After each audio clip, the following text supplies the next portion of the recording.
Assalamualaikum warahmatullahi wabarakatuh. Perkenalkan, nama saya Winda Julieta, NIM E20191156 dari Perbankan Syariah 4.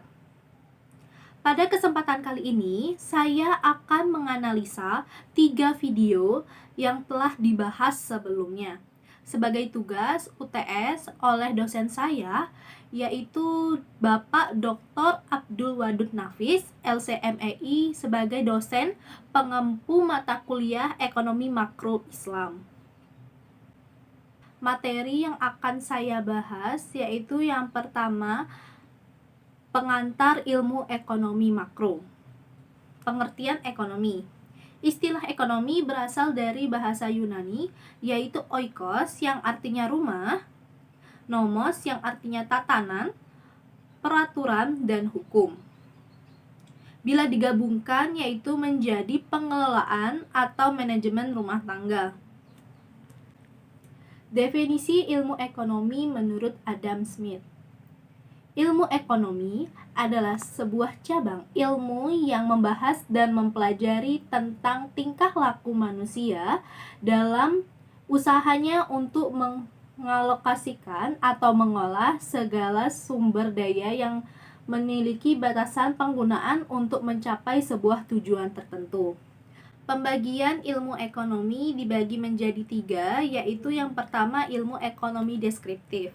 Ilmu ekonomi deskriptif ini adalah ilmu ekonomi yang mengkaji atau memaparkan secara apa adanya tentang kehidupan ekonomi suatu daerah atau negara pada suatu masa tertentu. Misalnya seperti Indonesia pada Orde Baru. Lalu selanjutnya itu ada ilmu ekonomi terapan. Ilmu ekonomi terapan yaitu cabang ilmu ekonomi yang membahas secara khusus tentang penerapan teori ekonomi dalam suatu rumah tangga produksi. Misalnya itu ekonomi perusahaan. Lalu yang terakhir itu ada ilmu ekonomi terapan.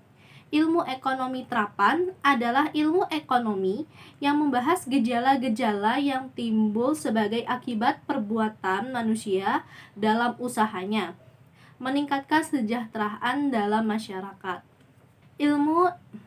Ilmu ekonomi teori itu dibagi menjadi 2. Yang pertama itu ilmu ekonomi makro dan juga yang kedua itu ilmu ekonomi mikro. Konsep dasar ekonomi makro. Yang pertama, pendapat dan pengeluaran. 2. Pengangguran. Ketiga, uang dan fungsi. 4. Inflasi dan deflasi. Kelima, permintaan agregat dan penawaran agregat. Dan yang terakhir itu adalah keseimbangan IS dan LM. Selanjutnya untuk materi yang kedua, saya akan membahas tentang konsep dasar ekonomi. Definisi ilmu ekonomi yaitu sebuah cabang ilmu yang membahas dan mempelajari perilaku manusia dalam memenuhi kebutuhannya. Sedangkan definisi ilmu ekonomi Islam yaitu sebuah cabang ilmu yang membahas dan mempelajari tentang perilaku manusia dalam kebutuhannya dan memuaskannya untuk mencari falah berdasarkan prinsip-prinsip dan nilai-nilai Al-Quran, Sunnah, Ijroh, dan Qiyas. Sumber hukum ekonomi Islam. Yang pertama Al-Quran, kedua Al-Sunnah, ketiga Al-Ijma', dan yang terakhir Al-Qiyas. Dasar-dasar ekonomi Islam. Ada tauhid, al-siddiq dan amanah, mengakui hak milik individu dan umum, al-adalah, al-tawazun, dan yang terakhir adalah al-ta'awun. Prinsip-prinsip ekonomi Islam bebas dari maghrib. Maghrib yaitu maisir, goror, dan riba. Karakteristik ekonomi Islam yaitu ekonomi yang terikat dengan akidah, syariah, dan akhlak. Harta kepunyaan Allah dan manusia sebagai khalifah. Larangan maisir dan goror dan riba. Keadilan dan keseimbangan dalam melindungi kepentingan individu dan masyarakat. Lalu ada keseimbangan antara kerohanian dan keberadaan. Ada juga bimbingan konsumsi, petunjuk investasi, dan yang terakhir yaitu zakat. Selanjutnya itu materi yang ketiga, saya akan membahas tentang ekonomi tertutup tanpa kebijakan pemerintah atau ekonomi dua sektor. Definisi ekonomi dua sektor yaitu perekonomian yang terdiri dari sektor rumah tangga dan perusahaan, di mana bentuk yang paling sederhana dianalisis makroekonomi mengenai penentuan tingkat ekonomi suatu negara. Aliran pendapatan dan perekonomian dua sektor. Yang pertama, sektor perusahaan menggunakan faktor-faktor produksi yang dimiliki rumah tangga.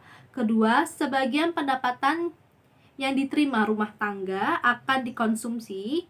Yang ketiga, sisa pendapatan rumah tangga yang tidak digunakan itu akan ditabung di instansi-instansi keuangan. Lalu dana yang ditabung itu akan dijadikan modal kembali oleh perusahaan-perusahaan itu sebagai modal untuk perusahaan mereka. Kecondongan mengkonsumsi dan menabung. Kecondongan mengkonsumsi itu dibagi menjadi dua, yaitu kecondongan mengkonsumsi marginal dan kecondongan mengkonsumsi rata-rata. Sama juga dengan halnya kecondongan menabung itu juga sama, yaitu kecondongan menabung marginal dan juga kecondongan menabung rata-rata. Fungsi konsumsi dan tabungan. Fungsi tabungan yaitu suatu fungsi yang menggambarkan sifat hubungan antara tingkat konsumsi rumah tangga dalam perekonomian dengan pendapatan nasional. Investasi itu adalah penanaman modal kepada perusahaan-perusahaan. Dan fungsi investasi tersebut itu dibagi menjadi dua, ada fungsi otonomi dan juga fungsi investasi terpengaruh. Sekian dari video saya, semoga video saya tentang menganalisa ini dapat dimengerti dan juga bermanfaat bagi teman-teman semua. Terima kasih. Wassalamualaikum warahmatullahi wabarakatuh.